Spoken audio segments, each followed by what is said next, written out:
സെക്രട്ടേറിയറ്റിന് മുന്നിൽ സങ്കട പൊങ്കാല അർപ്പിച്ച് ആശാ വർക്കേഴ്സ്. സർക്കാരിന്റെ കണ്ണു തുറക്കാനുള്ള പൊങ്കാലയെന്ന് സമരക്കാർ പറഞ്ഞു. സമരപ്പന്തലിൽ വീണ്ടും എത്തിയ കേന്ദ്രമന്ത്രി സുരേഷ് ഗോപി സംസ്ഥാന സർക്കാരിനെ രൂക്ഷമായി വിമർശിച്ചു. സർക്കാർ ആശമാർക്കൊപ്പമാണെന്ന് ആരോഗ്യമന്ത്രി വീണ ജോർജ് ആവർത്തിച്ചു. ഭക്തിയാണ്, എന്നിരുന്നാലും ഞങ്ങൾക്ക് സങ്കടമുണ്ട്. പ്രതിഷേധ പൊങ്കാലയേ അല്ല.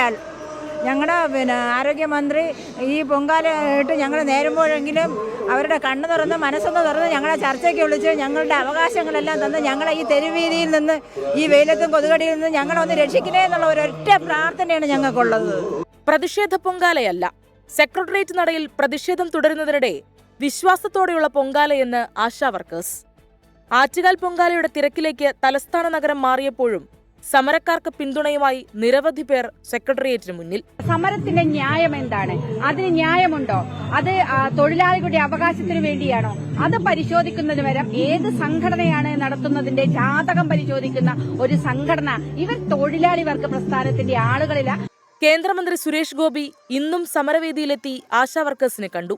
സംസ്ഥാന സർക്കാരിന് രൂക്ഷ വിമർശനം. ഇതെല്ലാം അവിടെ നിന്നുണ്ടെങ്കിലേ ഉള്ളൂ. പക്ഷെ ഇവരെ പണിയിൽ നിന്ന് പറഞ്ഞയക്കണമെങ്കിൽ അത് ഞങ്ങൾ തീരുമാനിക്കും. അത് എവിടുത്തെ ന്യായമാണ്? പണിയിൽ നിന്ന് പറഞ്ഞയക്കുന്നത് അവരെ നിയമിച്ചത് അവരെ പറഞ്ഞയക്കുന്നതും അവര്.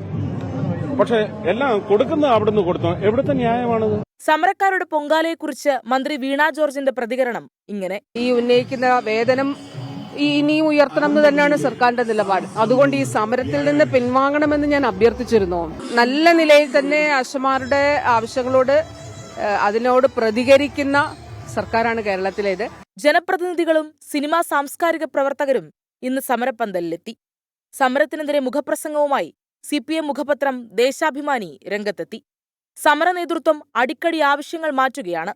കേന്ദ്ര സർക്കാരിന്റെ ഉത്തരവാദിത്തം സമരം ചെയ്യുന്നവർ മറച്ചുപിടിക്കുന്നുവെന്നും ദേശാഭിമാനി മുഖപ്രസംഗത്തിൽ കുറ്റപ്പെടുത്തി. 24 തിരുവനന്തപുരം.